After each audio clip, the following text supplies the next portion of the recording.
came to I was wondering, in those days, there was hardly any buildings here at all. There was hardly any mods here at all. The rickshaw, it would cost 25 paisa to go from Hulagat to ISKCON. And 25 paisa. And the land was, it would cost about 500 rupees a bigger in those days. And when I was wandering all over the Dham. And I was going to this mod and that mod, and I was going under the trees, and I was wandering, and I was thinking to myself, I was here in my previous life. Back in 1974. And that very year, the very first festival, when I was going to Calcutta, just by chance, I met one disciple of Lalita Prasad Thakur. That was 1974.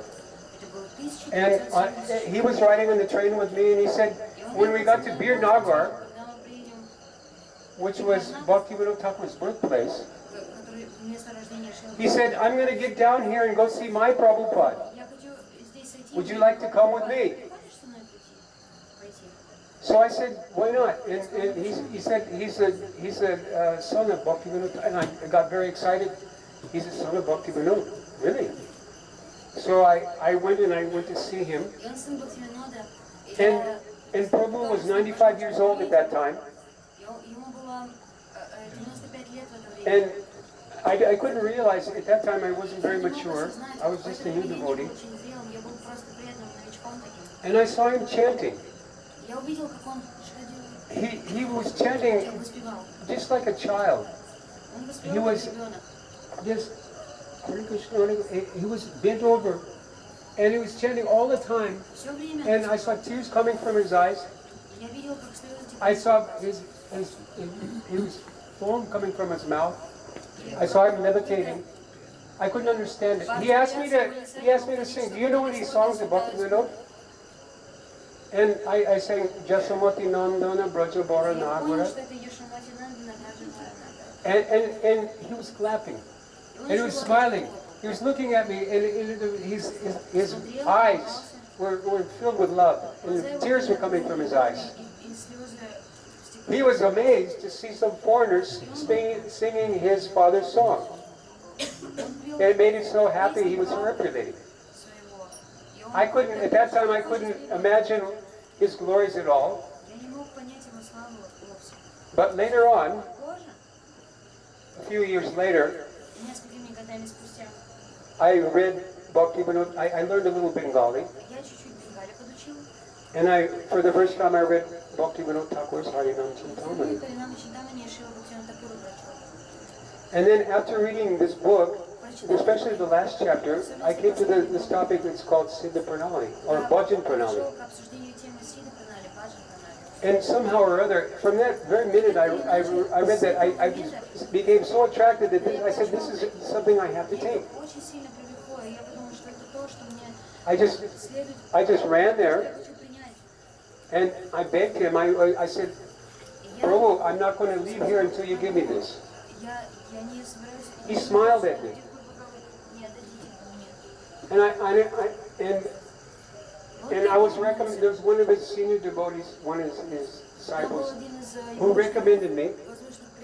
And at that time, his name was Bhakti Shashankar Balni Jogi. He passed away a long time ago. Anyway, he gave me Diksha. And 2 months later, he passed away from this world. And he gave me Siddha Pranali also because I was begging so much. And I was very eager to worship Gaur Gadadhar. And I brought a painting there of Gaur Gadadhar that I had painted. And I showed it to him. Wait. And then when he gave me this mantra, when I heard the mantra, this Gaur Gadadhar Radha Krishna mantra, what it did to me is put me under a spell. I've never been, it was just like, I finally got what I was looking for from my previous life. He gave me two instructions. He said, always chant the holy name and worship Gaur Gadadhar. And this is where all the trouble began. I have to admit that what has happened to me is by Gaur Gadadhar's influence, and I'm not in control of the situation at all. I came to the bank of the Ganga here according to his instruction, and I started worshiping Gaur Gadadhar and chanting the holy name. And Prabhupada passed, Lalita Prasad Thakur passed away in 1980, 2 months after I received Diksha. And so I went to Vrindavan to take Shiksha from Radha Kund. And there I met a Babaji who was very advanced in Lila Smaran, and Radha Krishna's Astaka Lila and Gauranga's Radha Bhav worship. I was studying at that time, and this was 1980, the Gutika of Siddha Krishna Das Baba, this Gaur Govinda Lila Smaran Gutika. And this type of worship, they worship Radha Krishna. This is pure Rupanuga Vaishnavism. It's probably the highest form of Rupanuga Vaishnava one could take up. One thing I want to mention. In the writings of Rupa Goswami, and especially his only Diksha disciple, Jiva Goswami, who has written 400,000 verses, like 4 times the whole Mahabharata. He's written more than anyone else about Bhakti. There, none of the Goswamis have written anything like what you find in the Gutikas. So you cannot accept, though they're saying this is Rupanuga, but the descriptions of the practice of bhajan given in the Gutikas, there's not any smell of this in any of the writings of Six Goswamis. But Radharani personally appeared to him and ordered him to write this book. And this book, maybe you might not desire to follow, that's okay. But it's followed by the Anuragi Vaishnava Samaj of Vrindavan very closely. And I started practicing it. And after this, I became a very staunch Rupanuga. The very first 2 books I started writing was pure Rupanuga philosophy. Preaching, I was preaching about Rupanuga Bhajan, according to Rupa Goswami. According to Prem Bhakti Chandrika, according to Govinda Lilamrita, according to Bhakti Rasamrita Sindhu Ujjala Nilma.